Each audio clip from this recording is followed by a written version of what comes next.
right, well, welcome everybody. My name is Wendy Manganaro, and I am the founder of Social Abundance Marketing. And together, Brittany Murphy and I from One Thing Marketing are going to talk about 2021 marketing and what you're going to do to get ready for it now. So, because really, it's really around the corner now. It got here really quickly, faster than we thought. So, today's format is, if you can get out the roadmap, but you should have received that last night. Let me know if you have not, and fill in the blanks as we go along. If you could type your questions in the chat as they come up, and we'll answer them all at the end. And also our contact information will be in the chat, so you can copy and paste along with the link to schedule your 30-minute strategy calls. Otherwise, we'll also send it to you via email after the event, along with this recording. So you'll have this to follow up with there too. And we're looking forward to 2021. I don't know if you guys are, but I certainly am. I am ready to kiss 2020 goodbye faster than not. But now is the time to start working on your marketing. And I know a lot of businesses get into the idea that it's holidays, it's time to slow down. But after such a strange year that we've had, it really is. And the fact that everything went so digitally suddenly, it really is important to start looking at this stuff now before the new year happens, because somehow, I don't know about any of you, we think we're going to work on all this stuff in the new year, and then somehow it's past the first quarter and we're like, where did the time go? So now is the time to start looking at it. So let's get started.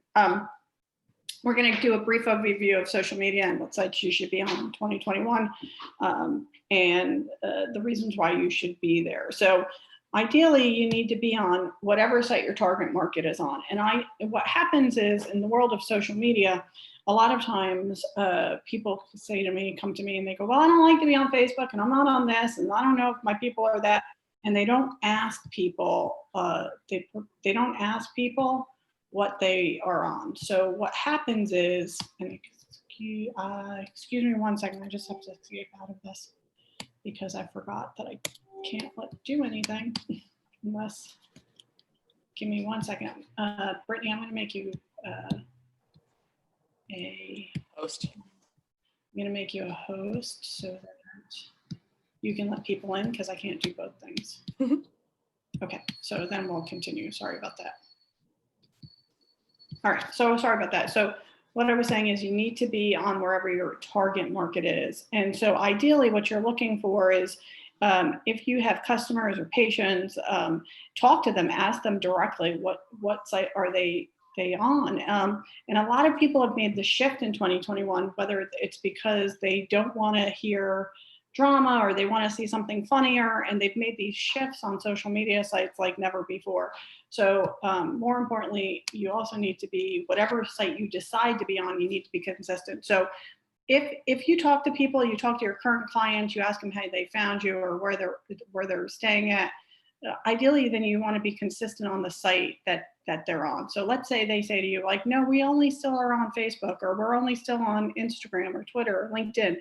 That's great. Get on that site, market on that site. But if you're not going to be consistent on that site, it really doesn't make sense, because unlike the years past of yellow pages and phone books, you could just put your name out there and that was it. Social media marketing is a little bit different. And so consistency is going to be the key between you and your competitors this year, whatever site that you decide to go on. But saying that, LinkedIn has been the best site to be on for B2B.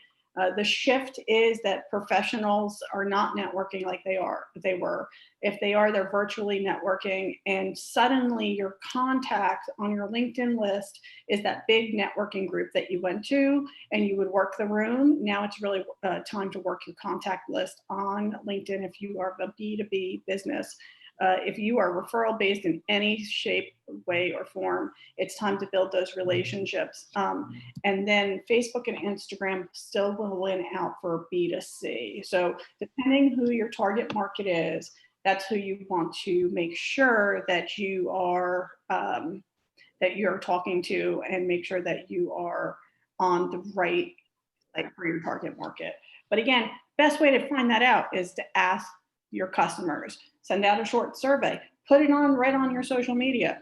What other, besides whatever one you're asking on, What other top site do you go on? And you'll know where you're supposed to go. Okay, so what should you be writing about in 2021? Here's my 7-day, we're going to give you a 7-day guide to always having content. So a lot of times customers will come to me and go, I don't know what to write about. I just have no idea. And usually they are the best people to get the information from about what to write about, and they don't even know it. You guys are, most of my clients are experts in their own field, so they have all of the source information that people want. What happens is they get so inundated with the idea of writing it down. So this is the way that I break down, or I help clients break down content in a way that makes sense. So the first thing that you want to do is if you have a topic, and we're going to just go with, I work with hand doctors, right? So let's say they have a quota topic on hands, right? That would make sense. It goes along with what they were doing. If you had a different type of business, if you're a roofer, and you could have a meme or a joke or opinion on that topic of why, you should fix your roof in now and not wait till spring, or vice versa. But you have opinion or a topic on that. The next thing you want to do is have a story on that topic. So, and you want it to be your story on that topic. So for instance, if I use myself as an example, one of the stories I tell quite often is that I thought, because I was a social media manager in the beginning, I thought I literally needed to know every single social media site, every single time they change. I mean, to the point it was, and then I'd get like frightened if a customer came to me and said, did you hear about this? And I'd be like, no, I didn't. And, right. And I thought that I needed to know. The fact of the matter is social media changes so quickly that now I'm grateful when customers come to me and go, did you hear about that? I'm like, oh, and then I can go research it, and it's become this different way. But back then I thought like I wasn't doing my job well enough if I didn't know every single time something changed on social media. So I can tell that story, right? Because the idea that for me, when I work with people, is like, you're not supposed to know everything about social media. You are the last person supposed to know everything about social media. It's not what you do for a living, right? So that becomes my story. My story is that I had to get out of that thought process. Even though I know so much about social media, I can't know everything, and although I try to keep up, it's so fast moving that now I'm appreciative. So that's like the story I could tell, right? The next story I could tell is that on the topic is like my client story about that. And it's a different story, right? I'm supposed to know. I appreciate when my clients come and tell me about something. My client stories are always, I don't get it. My favorite is when I get a millennial who's like, I just don't understand social media. I know I'm supposed to. It may just not be where your zone of genius is. You don't have to understand it. That's why you have people like me and like Brittany, because you want to do what you do really, really, really well, right? So I'll pick a client story about that ideology of, hey, this client did not understand. And then and what you want to do is start from where they were for your story and their story, like and then what happened, like what was the catalyst of the change, and then where they ended up. And what you're doing with that is you're doing a couple of things. You're going into the pain points of where your current clients are, because if you can take a client story, another client could look at that and go, oh yeah, I feel like that too. But there's hope on the other side of this. And so you're just taking them through a small journey of what it was like, what happened, and what it's like now for that client or that topic. And then the next thing is the answer frequently asked questions about that topic, right? So in the world of social media, or a lot of times it's the idea of like, we don't feel like, we feel like we're frauds in our own, like there's this whole thing. And a lot of industries feel like that they're supposed to be on a different level. They maybe have 6 months into the business and they're like, I'm supposed to be here, and you can't get there until you actually have the time in the business. So the idea is to answer those frequently asked questions on that topic, whether your topic is like roofing, or whether it's on, what do you do when you first get a diagnosis if you're a doctor. The idea is to answer those frequently asked questions on the topic so you still stay relevant within that week. And then the next thing is to do is a how-to video. So for instance, if let's say you have a roofer, right, and they want to do a how-to video to know when to call them out, right? That's a perfect how-to video, still on that, based on the topic and the story of the week, of going, how do I know when it's time to call a roofer? Or how do I know if you're a doctor or dentist, or when it's called time to make actually call and make that appointment? So you can do a how-to video, what to look for, what the signs are, and then when to actually call. And then the last thing is a short relevant question to be answered on the topic. And when we say short relevant question, is like that little extra gem of value that you can give to your audience. Now, if you notice in all of my content, I did no selling, right? Because that is not the idea of social. Social is to allow you to be visible so that when people are looking, they find you in, and sometimes before they even know that they need you. Because what Brittany's going to talk about is when they know that they need you and where they go next. So you want your content to constantly up in their, coming up on their news feeds and their timelines, so that they go, oh, that's right, that person, that person. So when they get to Google, what Brittany's going to talk about, they find you, and when they see you come up on Google, they go, oh yeah, that's right, he added value. But the last thing that you do is, especially if you're talking about a topic, is add a sales post, because that's the point. You want to add value, add value, add value, and then you'll have something to actually sell. When I do Facebook ads, we do the same thing. It's about reach and relevance and videos, and then it's a sales call. It's the sales funnel. And so it works better. I see a lot of clients make this mistake. I was on the phone with somebody recently, and I looked through their social media, and I said, the only time people ever want to buy from you is when you have something on sale, because you never stop having anything on sale. So there's no reason, because this particular person was talking about not being able to get client retention. And so when you're constantly selling and not adding value, it's really hard to get client retention. It's about adding value, being a trusted person, and then those who buy will continue to come back and come back, because they're not just buying the sale, they're buying your expertise.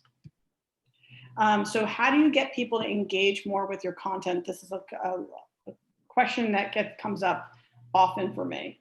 So engagement comes from knowing your target market. One of the biggest mistakes that we get is that I'll see, one of the things I see the most that's always problematic, and people don't really know their target market, is that they're constantly on their social media sending people elsewhere to other people's site. Well, you'd say, well, that's very nice of me to send somebody over to, because that, I found this very valuable article that can help, and I sourced that article. Here's the problem with that. If you're constantly sending somebody over to another site, that means you're not getting to know your target market. You're not actually asking them the right questions and engaging them in the right way, so that they stay on your content and you become the expert and you add the value and you are the ones who ends up getting the call, if you're constantly sending them over to somebody else. So how do you know your target market? You start by asking engaging questions. And one of the parts of engaging questions on social media is many people will put up this great value added information and ask absolutely no question with it. So people are like, well, that's great. What do I do now? There's nothing to do. The other thing is that when you add value added questions, it's not yes and no questions, because you want to be able to have a conversation. The idea of social media is to be social. It's still that way, whether you're on LinkedIn, whether you're on Facebook, Instagram, is to be social. So it has to have something of engagement that's important to your actual target market. So if you're doing straight sales call and there's no actual engagement of like what the people need, then it's not going to really work for them, and they're not going to have a reason. They'll just keep scrolling past your stuff because you haven't asked them anything that's actually of relevance to them. So if you know your target market, one of the things that you ask is what's important to you, right? So if you know those pain points of why people come to you prior to them coming to you, you can talk directly to your target market. You will get more engagement. And it goes back to asking those relevant questions. So, and so a perfect example of this is, let's say, that people come to you. I was talking to somebody who, I've worked with parent coaches in the past, and it's like, well, what are those things going on at home that you need, right? That the parent is like, that's where I'm at, right? I can't get my kid to go to sleep. I can't he won't get in the bathtub or she won't get in the bathtub, like all of those things. If you tell those stories in the content manner we were talking about, and then ask those relevant questions like, does this sound like you? Or what time did you get your kids in bed today? All of those little questions, it seems like a really little thing, but if you can get them to answer that because it speaks directly to who you're talking to, well, like my kid didn't go to 11. Well, now you have a conversation and you can bring that into a private message, because most people want their kids, unless they're teenagers, to go to bed before 11 because they'd like to have some time themselves. So that's how you become more engaging, is asking those relevant questions. And one thing is that Wendy hasn't touched on yet is you got to remember the impact we've all been through this year. Social media is going to be even more engaging right now because we all want someone to talk to. We're stuck at home, we're stuck talking to the same people. So if you can actually be really engaged with what you have to say and ask those questions like Wendy just said, you actually will create that conversation. Because I don't know if you've seen, there's a lot of doctors and politicians out there on Facebook now, but just your friends are going to start a huge conversation or comment section. You can literally do the exact same thing on your business profile by asking the right questions and engaging people. Obviously, we don't want to go after, medical advice and politics with what you have to say on your business page, but just asking the right questions about what you do. Everyone really is willing to kind of spark up conversation because we're all stuck. We're all kind of hoping to have some type of conversation with someone. So even if it's a stranger, I've seen a lot of people react, especially with what Wendy's kind of talking on, just having those good questions. So if you don't think it's right, just kind of think of yourself. If you're for any reason a little bit house bored or anything else, like other people are as well, and they want to talk to somebody and they love it if you can ask them something that pertains to them as well. Absolutely. So, and to that point is, ideally, if you can get people engaged because you're asking them the right relevant questions on your social media, the next part is to how to get them into networking private messages. So the trick is to go from visibility to sale is through a private message. So the private message is like the email of yesterday. Although, and I will say this now, because this is so important, the most valuable things you have is your email list and your own website. This is coming from somebody who does social media. The most valuable things you have is your own website and your email list. Why? So these great big sites, they're popular today. They can go away, and we've seen it. Most of the big guys have stayed around, but we've seen where social media sites fail. Now, I'm a big proponent of getting onto a social media site sooner than later, even if it goes away, because at least you're still engaging and people are new and they're excited and they come over and see you. Saying that though, the idea is to get them, if you can get them conversating, especially now, Facebook and LinkedIn, they all make it so easy to get them conversating on your private, on your wall, on your business page, and then take that. And right now you have, I believe it's 7 to 14 days. If somebody comments on your business page, you can click private message them. And that's really, really a key thing to do, because once you private message it, it's the same as getting their email address. You can send them messages as you go along. One of the things that we're doing right now, and it's been working for my company, the companies that I've been doing it for, is that we are really connecting with LinkedIn people on a different level. We're sending out hello messages, how are you? And again, because LinkedIn is a big networking, it's like walking into the biggest networking room that you can with all of your ideal clients if you search and look for what you want to work with. And it's not about being salesy in that private message. It's about building up a relationship like you would do if you go into a networking event. Many people get to the screen and they feel like, okay, I'm on a screen and there's some sort of, because they're missing the contact. But what happens is if you can take exactly what you do in a networking event and bring it online, you're going to have so much more success. And the trick of that is knowing how to go from like, oh, they're commenting on my post online, let me send them a private message. It could be something as simple as thanks for liking or commenting on my post, and then starting just a normal conversation from there. Because that normal conversation then can go into, oh, like, since you commented, here's something else to add value to you. And by the way, if you sign up on my email list, I'm doing this thing this week and you can come and see us. So there's a line of going from what they're doing to get you more visible and reminding people of what you're doing, to bringing it into a private message either on Facebook or Instagram or LinkedIn, and then being able to say, look, because you like this, by the way, I have this over here, and if you want to go on my email list to make sure that you get that update, I'd love to have your email. Or more importantly is, would you like to have a one-on-one call with me so that we can start talking about, and get to know each other better. So, and that's where you go from private messaging and then go to phone call or email. Right now, I think that people are probably missing the boat because they're staying they're either inconsistent and then they go, it doesn't work.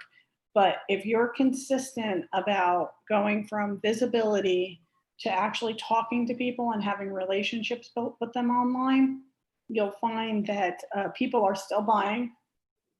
Biggest thing is they're still buying. But more importantly is they are, like Brittany said, they are seeking relationships like never before. And they just want to keep some sort of sense of normal. And this is the new normal that they're able to do.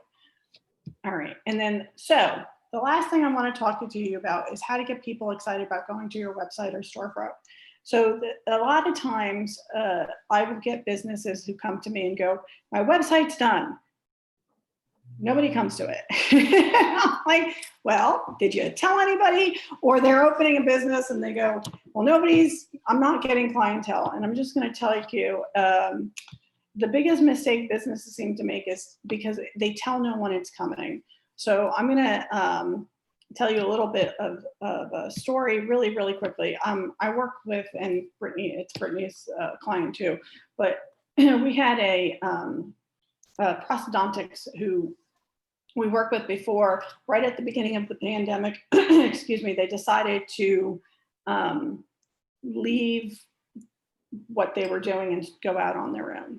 And so at that time, they came back and hired me. And even though that they had a pandemic, even though they had absolutely no office structure, even though they didn't even have branding or their name out, they just opened in October, right after everything was starting to open again. And they're so busy that they're already hiring new people. And why is that? Is because we kept consistent, even though there was no physical brand, there was no physical location, in staying visible on all of their social media, having private conversations to get them referrals. They were getting calls going, please, like, when are you open? I want to send my patients to you. And so, and they were only going to open 3 days a week. And they're already having to hire somebody and go and open a couple more days a week. So that's and they're trying to squeeze patients in. And that is the difference between knowing and staying visible. And what we did with them is he did classes online during that time, so that he stayed in the forefront of people's minds, so that when they were ready to open, it was just, they were booked through October a month beforehand.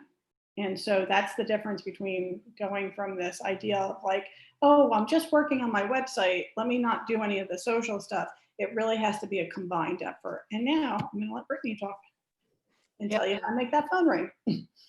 And the part of that story that Wendy left out is, we're working with them, but their website's still not launched. We just wrote them to build the website. So all of this traction they got was before they even had a website. Not just the building was missing, a digital presence as their, digital storefront was also missing. So this is just kind of the fun part of, really, you need to do that pre-work, and that's kind of where any website designer, any SEO person will tell you, especially if you're in a business where you are kind of rebranding or relaunching in any means or method, you want to get people excited about that, because you do have some current clients, some return customers that you want to reach out to, and social media is a great way to get in front of them because they're already your client base. Just like Wendy said, that email list and your website are very important within that.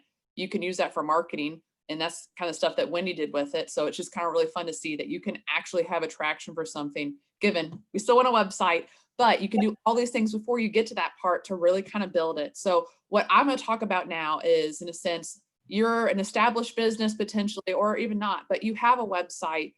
what are you doing on the Google side of things to kind of show up more? So that's kind of what I'll go into on this side of it. So really, the biggest way to make your telephone ring is you need to show how relevant you are to Google through search engine optimization.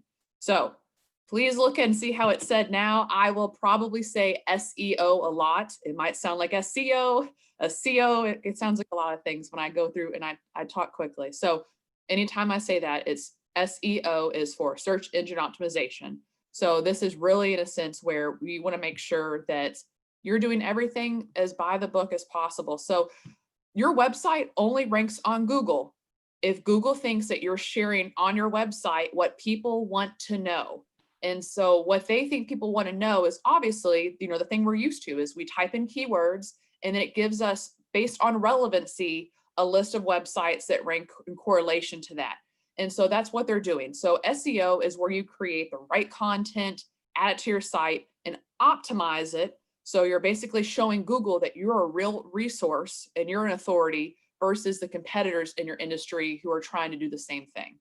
So SEO really needs to be added, to any other marketing you're doing, because it does help you get in front of customers when they're actually looking for you. So, there are obviously a lot of other great marketing methods, and there's a lot of traditional ones as well. So print, billboards, radio, TV, that's not anything that I work with, but what I do is kind of help anybody who maybe has traditional, but what can you do when people are ready to search for you? So if they are typing in that roofer, painter, childcare, whatever they're looking for online, if they're going straight to Google, you need to make sure your website has sent enough clues to Google that you do what people are typing in online.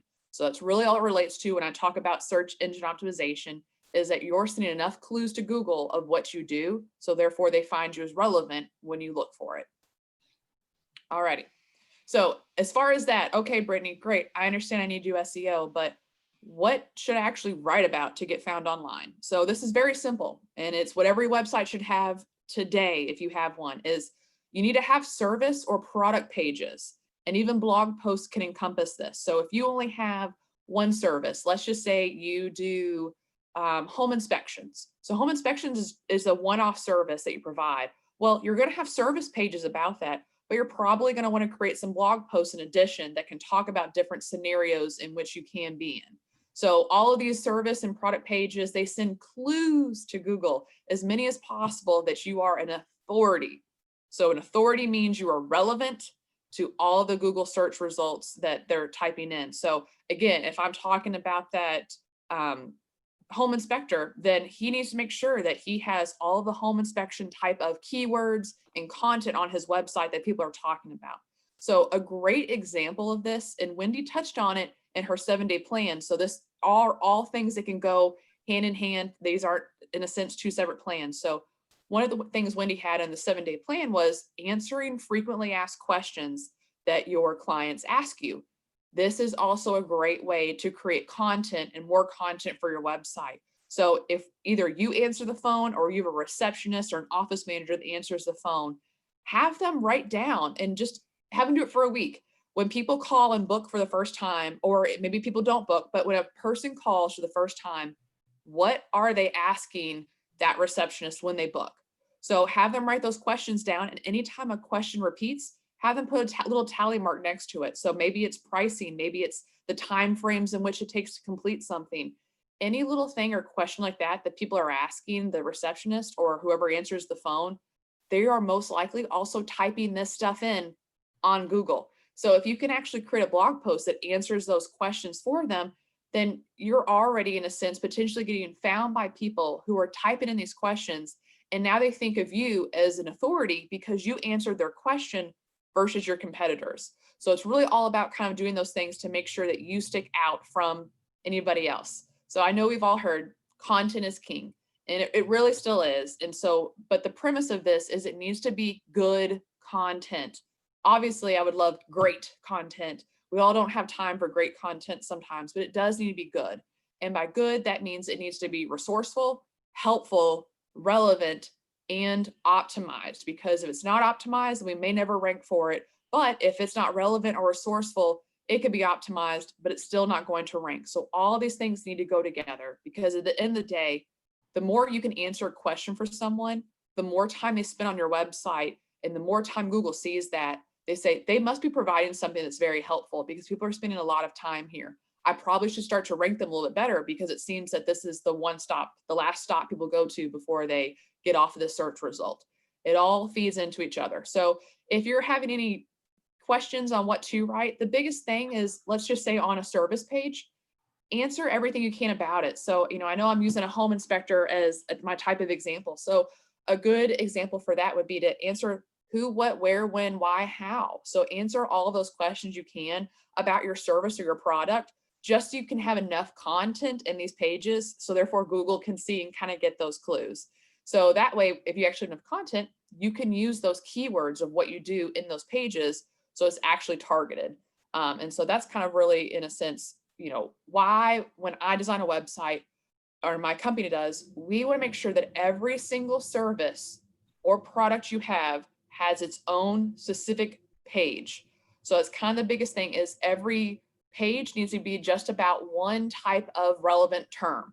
So if let's just say you are a roofer, repair, maintenance, metal, shingle, anything you do, it all needs to have its own page because that's what people are also typing in online. So they're not just looking up roofing companies, they are, but they're also typing in metal roofing, metal roofing options, metal roofing pricing. These are all different things where if you kind of offer different services, answer all those questions about it so that way people can actually see that you're doing it. And my biggest rant about blog posts is they're great. If you can blog. But the biggest thing is that you're going to have to be consistent with it. And it's going to, again, have to encompass those great things about it: resourceful, relevant, and also at the same time optimized. So that way it can rank. So everyone always tells you, hey, if you can freshen up your website, Google will make changes and rank you better. It's not 100% true. Fresh is all in the eyes of the beholder, you could say. Google gets a million new websites that are adding pages every single second of the day. So fresh is more of all of this stuff that's coming out into the internet. What stuff's good? What stuff should I share with the people that are using the search engine to get answers off of? So I'll wrap this one up, but that's kind of the biggest things. We want it to be relevant. We want to be consistent with it. And obviously we want to make sure we're doing all the right things to kind of optimize it. And the longer the content, the more chances there are to make sure that your actual content is optimized within what you're saying, because you're using those phrases to answer questions, which people are also typing in. So all of those things can be different keyword variations of what you call your service, what other people call it. Answering those questions can kind of really help that as well. All right. So that is a lot of the stuff that goes with just your website and on your website yourself. So the other important thing we also want to talk about is showing up on that Google Maps area. So if anyone's not sure what I'm talking about, if you type in, let's go back to roofing. So if we type in roofing Louisville, KY, which is where I'm sitting right now, then we're all obviously going to get some ads at the top, a Google map box, and some other organic SEO listings below. So the biggest thing is that map, it's so easy to be in and great because they can just click with the button, with just a touch of their finger and call straight to you. So we want to make sure we're optimizing for these as much as possible. So firstly, if not, claim your Google My Business listing immediately. It is the biggest asset that you technically don't own, but you can own with the login. So you want to make sure you do own it. So therefore no one else can steal it from you.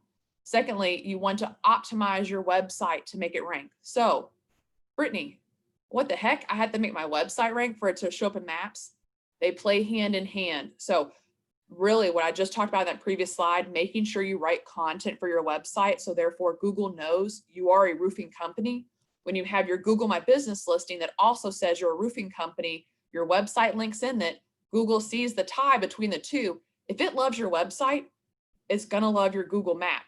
It doesn't always work the other way sometimes unless you're in a very non-competitive environment, or if you're literally sitting within a block or a mile of your business listing and you type in that business, then it can definitely show, because proximity is the #1 factor with basically showing up on Google. So the more we can optimize this listing, then we can definitely kind of expand our area in which we show up for in the map.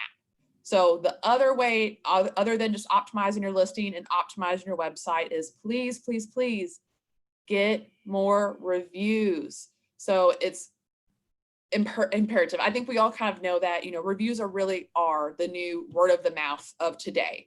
We're asking our friends, but honestly, we're a little impatient. So we're all going straight to Google, typing in roofing companies, seeing who pops up, and calling those who maybe only have a 4.5 or higher, or only have at least 50 reviews. Everybody has their metrics of how they like to look up and how they make decisions. And you want to make sure that basically you have those words of testimonial on this platform, because people really are using that to make decisions off of. I'll give you my example. My last name's Murphy. For those who do not know me, bad things always happen. It's a life I've lived. I'm okay with it. I'm over it by now. But the part of this is that I know this happens to me. So I love looking at the 1-star reviews that show up on anyone's Google My Business page and reading them, because I like knowing what were the most complaints about. Is it anything in a sense that can't be fixed? And secondly, what is the business owner doing with those things? We want to make sure that in a sense that obviously what we're seeing, the business owner is taking care of it. So if someone left a 1-star review and the business owner responds professionally and politely and says, "We're so sorry to hear about your unsatisfactory experience with us. That's not what we build our business upon. Please call the owner at this number, extension XX, and we'll take care of you right away to make sure this is fixed." Now, that's all I need to say online. But what I'm seeing as a potential client is, okay, bad things always happen. I'm probably going to be like this lady that maybe had something happen that didn't work out. But the fact I can see the business take responsibility, take accountability, and reach out and try to resolve it, I feel 100% satisfied moving forward with this company, because I know at the end of the day, they're going to take care of their customers as much as possible. Not everything's within all of our control, but it really is a win-win on both sides to kind of make sure that you're seeing this. And on top of that, Google reviews, although just a portion of the pie on what makes you rank, every year it's gone from a sliver to a little bit bigger. So in the last 4 years of what I've seen as far as just the reviews actually coming in as a ranking factor, it has increased by a few percentage points each year. So I can only assume that trend will continue. So that means that if you do anything today, other than making your 7-day strategy for your social post, start to look through your list of emails and slowly start to send out so you can get more and more Google reviews. So I'm kind of spilling the beans on the next slide. Yeah, I was like, wait, you're talking. I know, I keep talking. So how many reviews you have plays a role in your Google ranking. So that's kind of what I was about to get into, is how that engagement score looks is actually a ranking factor. Your website ranking is more important than reviews. However, you need to try to hit in as many different these funnels as you can. So in that sense, you want to get them consistently and you need to respond to them. And the biggest clue everyone asks is, how many do I need to get? It's hard. There's no solid answer for it, but just do a quick search. So again, if you're a roofer, type in roofers in your city and then see who pops up. Open up the map and see how many reviews they have. Now, are they all in the 50s? Okay, well then we need to get more than that. If they're all in the hundreds, we got a lot of work to do. If they're all in the teens, then you probably don't have a long time to go until you beat them out. But the biggest thing I'd harp on back on this is, even if your competitors only have 10 reviews, you want to drown them in yours. If you can make a process, and this is kind of something that Wendy and I both help with to create process on getting more reviews, but you need to make this a very consistent process. So therefore, as I said, if you have 10,000 people in your email list, please, please, please do not email all 10,000 at one time asking for a review. You might get 1,000, blow out all of your competitors, but at the end of the day, Google's going to see how many you got in a short time frame, and they're going to assume that they're spam and or not real or paid for reviews. So you actually would lose all of those. So my biggest recommendation is make a goal for yourself. The really great goal I tell a lot of people is make a goal to get 1 new review each week. I know that seems not a lot of work, only 4 reviews a month. That's really not a lot. My competitors have 300. Well, if you can make a game plan to at least get 1, then you know how much work you have to do to catch up with those. So if you're hitting 1 each week, then bump it up. Maybe you can ask even more people and kind of keep that review process going from there. Because what you're going to do is you're going to want to reach out to any past clients. And depending on your service or product, you can go back a little bit farther of time. So in a sense, I work with a lot of contract services where they might have installed a brand new roof, a brand new HVAC system. Now, if any of you have paid, unfortunately, for a new HVAC system like I have, it's not really a year or a time you forget, especially if it happened at a really bad time of the year. You know, you don't want to be caught obviously in the summer without an AC unit. So you do remember when that does happen. So in regards to that, if it's a big purchase, feel free to reach out to people where it might have been a little bit. Obviously, you know, when you capture any new clients, you want to know obviously if they're happy or not. So a lot of times I recommend anybody, you can put this onto your website very easily, is kind of just asking them, how do we do? You can have a thumbs up, thumbs down, and it basically invites them where if for any reason they're unhappy, they can go straight to you and talk. Versus if they did say they were happy, with one click, they're straight to the correct Google page and they can leave a review very easily. So all these things, you know, they really kind of do go hand in hand. But the biggest thing is we want to make sure we're consistent and we want to make sure that we do pace this. So another thing I want to mention is just a pro tip. If you have anyone come into your office and you obviously have the receptionist or yourself, you ask them, hey, would you mind leaving me a Google review? Please, please, please make sure that either their Wi-Fi is off or they are at home when you send them. You can text them the link, you can email them the link with your invoice. However you send it out, try to make sure that they don't fill it out at your office location under your Wi-Fi, because again, Google will see that too many reviews are coming from the same IP address. And so therefore it will start to limit them. So I know a few people used to have the iPads out at checkout. It's really not a great method unless that, you know, iPad somehow IP rotator, because Google will know, and that's kind of where it will hurt you. So just kind of be smart about that. I don't want you to waste any of your time and efforts making those happen. So the last few things, make sure that you respond to all of your reviews, whether they are positive or negative. Be professional about as much as possible. And you don't have to provide a solution in your post. You just need to provide a next action step. So if someone was unhappy, don't say you'll give them 50% off. Then everyone's going to assume they can get that. And you might have some people that'll abuse the system with it. So just ask for them to call or email a certain address and they will be taken care of completely. Those are things people want to know, that there is an option where if they're unhappy, they can easily talk to someone and get it fixed. So and just to Brittany's point, because she did the website for this. So I have a client who is well known, but they literally, for as well known as they were, they had horrible reviews because they didn't ask anybody. So the only time they were getting reviews was negatives. And so ideally everybody should be above 4.0.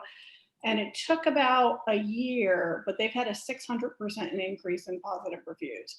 And we did work on that process. And for them, we started with new patients. Every new patient that came in got an email 24 hours later that went over all of their stuff for their appointment, but it also gave them the link to leave that review. And then they rolled in every patient, but they did that after 6 months. So we started with one group and then we expanded it, and they get, even though they ask every patient, they get about 4 to 6 new reviews a month at this point, because the process that we've asked old patients and so far, and because of COVID. But the idea of it is that they're still getting reviews. They're not getting them slammed because they were doing it based on patient order. So a patient comes in 24 hours, they'll tell them about it in the office, and then 24 hours later, they get the reminder email. Because a part of this really big process is that we say, yes, we're going to, and I don't know about you, but I have like squirrel issues. So it's like, so it's good to ask them in person, especially when you know that they're happy, and then do that follow up with a link to say, here, please leave me a review within 24 hours. But it is a process that works. Yes, and the reason why kind of that half process works as well, kind of the 2 steps Wendy said, is always, if at all possible, ask in person. So I know we're a little virtual right now, but if you're on the phone with the client, closing them out, try to ask them on that phone call, ask them in a meeting, or if they do come to your office or work, ask them in person first, because the way this works out, just the psychological, you know, aspects behind it is if people are asked in person, they're always going to say yes. There's not, unless you made them really unhappy, most people are going to say, oh yeah, I'd love to, that'd be great. Well, you follow up with them very soon with that email. Just as Wendy said, they sent emails out 24 hours later, because the psychology behind it is if someone's asked in person, they are more likely to actually fulfill what you asked them to do because they feel accountable for what they said yes to. So you're not trying to trick them into giving you a review, but if at all possible, just know that's how the psychology works. If you can ask them in person, And it does help as well, because I think the more someone can see you, the more they know how gracious you would be to help their business grow. And the best part, I think, honestly, about a lot of businesses and a lot of small local businesses as well, is the whole community wants to help them. The community feels bad about this. So use this to your advantage. You know, if you're a small local business, make sure you're asking all of your clients, and even say like, hey, I'm trying to meet another client like you, or the best compliment you can give me is a referral or a review. You know, so if you can do one of those two things, and let them know, a review only takes one, if you make it very easy, like where they can click the link and go straight to the Google page, it will literally take them less than 1 minute. So it's very simple, and you can let them know that your process is very simple. Hey, you know, I'm going to send you an email. You just click the link and it'll take you right to the exact page and you leave a review on. Would you mind doing that for me? I'd really appreciate it. Now, I don't know who here would have told me no off that. I could have dried a tear if needed, but most people are going to say yes. And given not everyone's going to fulfill the destiny of when they get the email and get home, but if you have a higher percentage off of that and they're already happy, then try to use that process as much to your benefit as humanly possible. So that's my end of rant for reviews. So my last thing I wanted to talk about is really kind of make sure that your 2021 plan will work as much as possible. We all don't have just fun money to throw around at all these days. So the biggest way I would suggest is to make sure you track all of your marketing through call tracking.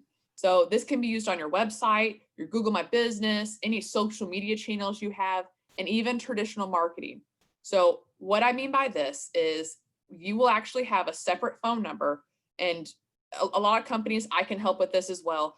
We set up call tracking numbers. So basically when someone lands on your website, for example, it'll flip over an image that's a different call tracking number. So if you're a Louisville business, it flips to a different 502 number that still pings your system the exact same way. So calls don't change, but it actually allows you to see where people came from and how they called you. So some of us, we might be doing a decent job asking people on the phone, or when they come in through a contact form, how did they hear about you? But it's not 100% true all the time. So if you can actually do call tracking, it takes all the guesswork out of you. So a quick example of this is I had someone call our business once, and I get the business line and they said, hey, I saw your billboard. You know, I'd like to know what you all could do for me for a website. And I said, okay, we don't have a billboard. So did you find me a different way? Maybe this is a different company. He's like, no, I saw your billboard. I didn't fight him on it. I said, okay, great. That sounds good. And I moved forward. But what if like for that side, we had call tracking on our site. So I actually knew he came in from a completely different method. So what this does is if you do any money spending on ads, if you do radio, TV, print, all these different things, at the end of the day, it'll let you know what channel they came in from. So let's just say, for example, we're talking about digital marketing, but we're marketers ourselves. We want to help make sure everything works together. So let's just say you are running that billboard. Let's just say that there's a great price on them right now. You're going to run a billboard to see if that can kind of help get some more interest in your area. Then please, please, please put a different phone number on that, and also provide an offer and a landing page. So the reason you want to do these things is that you can track as much as possible if this billboard's helping you. So not all these things can work all of the time, but at least if you can kind of put that number on there, or that special offer that's unique to only that billboard ad, it will allow you to track better on what you're doing. So if you don't have that, you should start it immediately. Anywhere you're spending money or not spending money on your marketing, add the call tracking, because all it's going to do at the end of the day is give you data to make better decisions for the future. So for example, any clients I work with, it is mandatory that we add call tracking while we're working with the marketing program, because we want to know what's working and what's not working in real time. So we don't have to wait months to see if anything's actually being effective or not. We know real time which things are bringing in which clients. So we know where to spend more time and maybe take away time from somewhere else because it's already working really great for it. So other thing to think about, and if you work with anyone with call tracking and you're reporting, is only count the unique phone numbers. So that's kind of my other little pro tip is if you have any type of call tracking software, then just filter out where it's only unique phone numbers, because that will give you more true data of who is an actual lead. So that's how we work with our clients is when we give a monthly report of call tracking, we only count the unique phone numbers that came in, because if a person called for the first time to book an appointment with you, and they called 2 days later to adjust the time on it, and then they called 3 days later to schedule their next appointment. Well, some marketing companies might count that as 3 leads. Technically, that's still only 1. So whether you're working with someone or not, that's what you really want to base things on, is those unique phone numbers, because you want to know how many new people are calling you. That will give you a better idea of it if you're actually tracking people by the number on that side. And really, almost everybody only has a cell phone now, so it's not like they're going to call you from home phone and their car phone and their cell phone, and it really is only 1.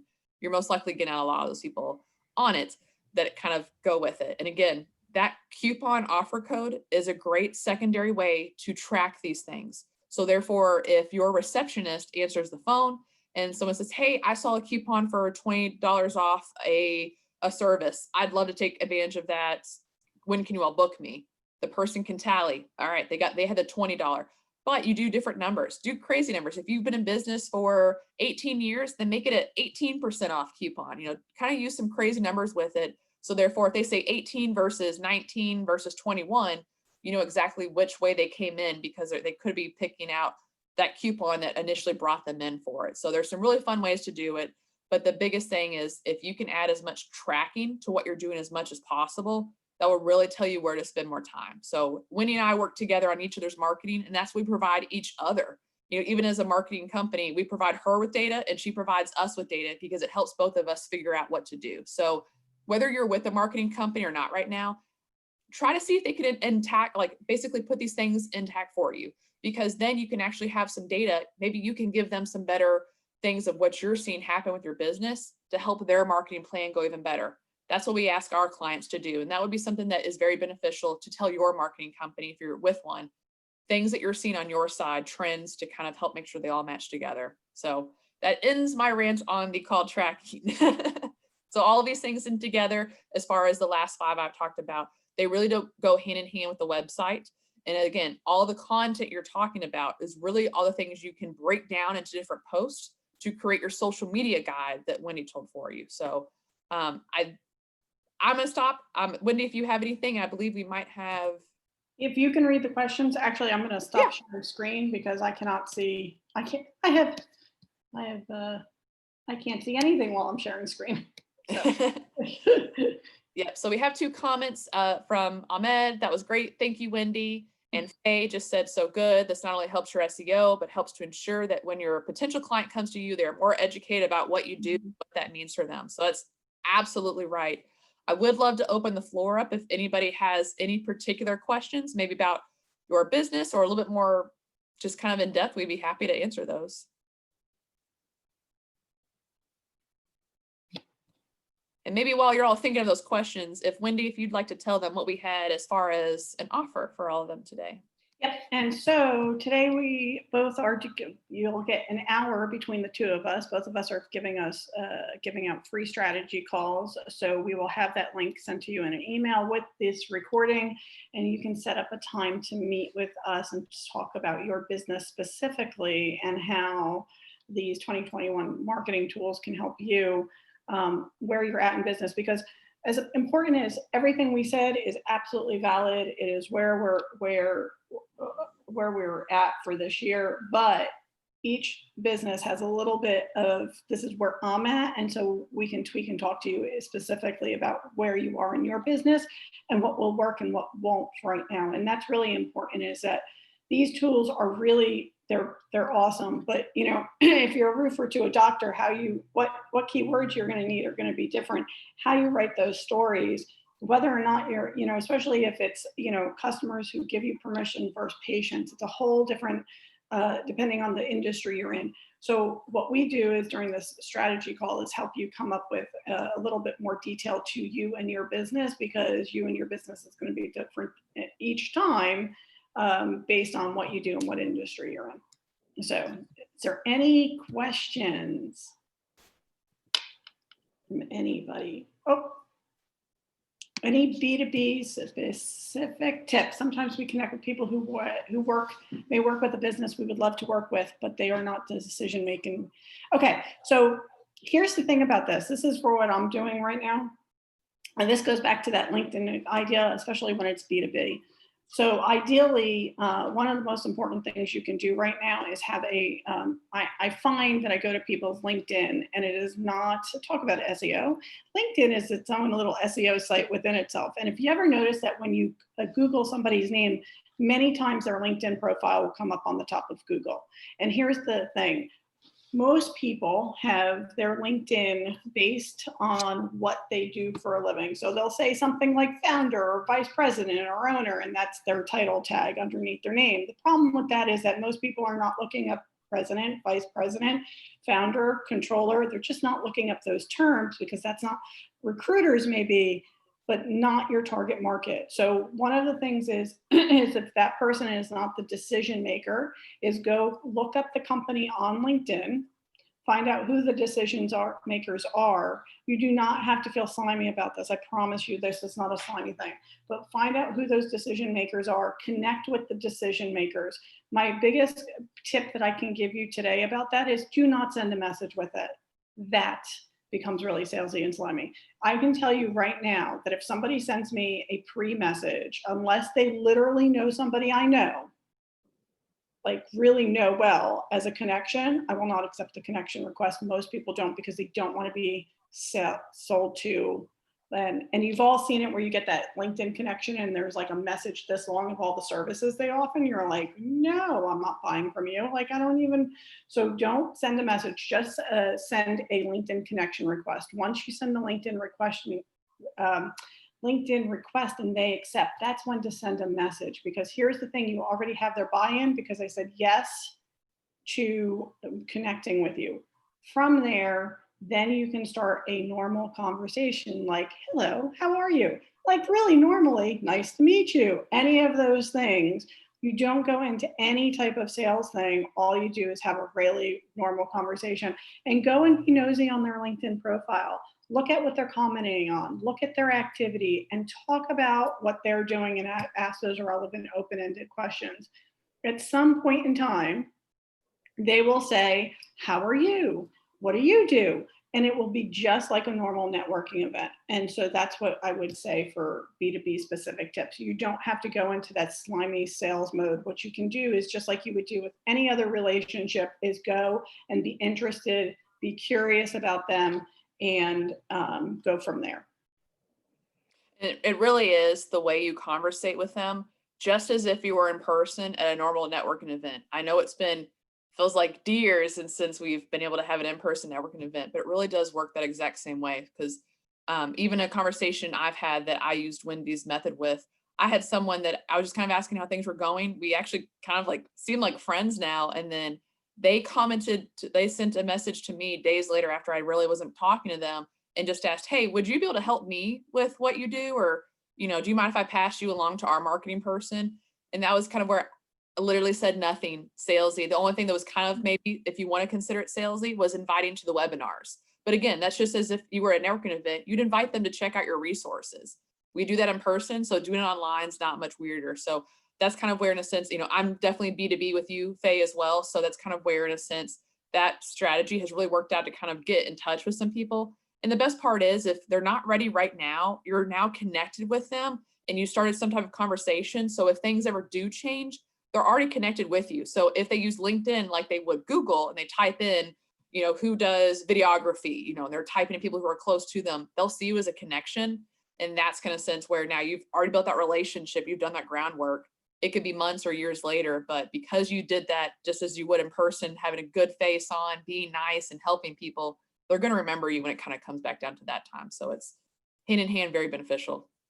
And the other thing about that too is that this is where your visibility becomes really, really important, because again, as they're commenting and you're building that relationship, you want to make sure on their profile, if they go to recent, that your stuff is coming down, not that you're sending people to other places, that it's your content and you're talking and that they're going to see it on their wall. The other thing, a tip that you may not have known, LinkedIn business pages, for the first time ever, for as long as I can remember, finally will allow you to ask 100 connections at a time per month to come over and like your LinkedIn business page. This has never been allowed. And so what's great about that is that those that you really are building a relationship, again, not sleazy, you can just ask them to like their business page, your business page.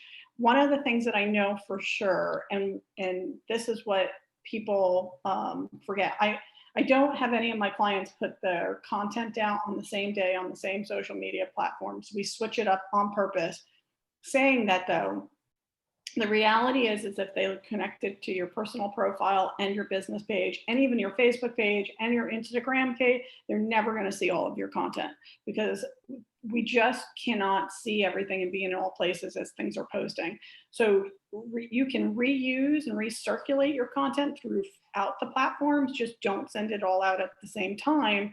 But what will happen is if they're connected with you on LinkedIn in your profile and they're connected on your business page, you're more likely to have them see something that you're doing, and then you have that conversation. It'll be a little bit more authentic. Is there any other questions?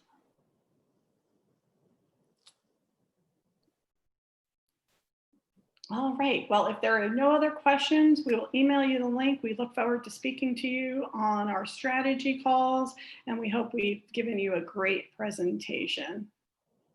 Oh, good. I'm glad you learned a lot, Almond. Fantastic.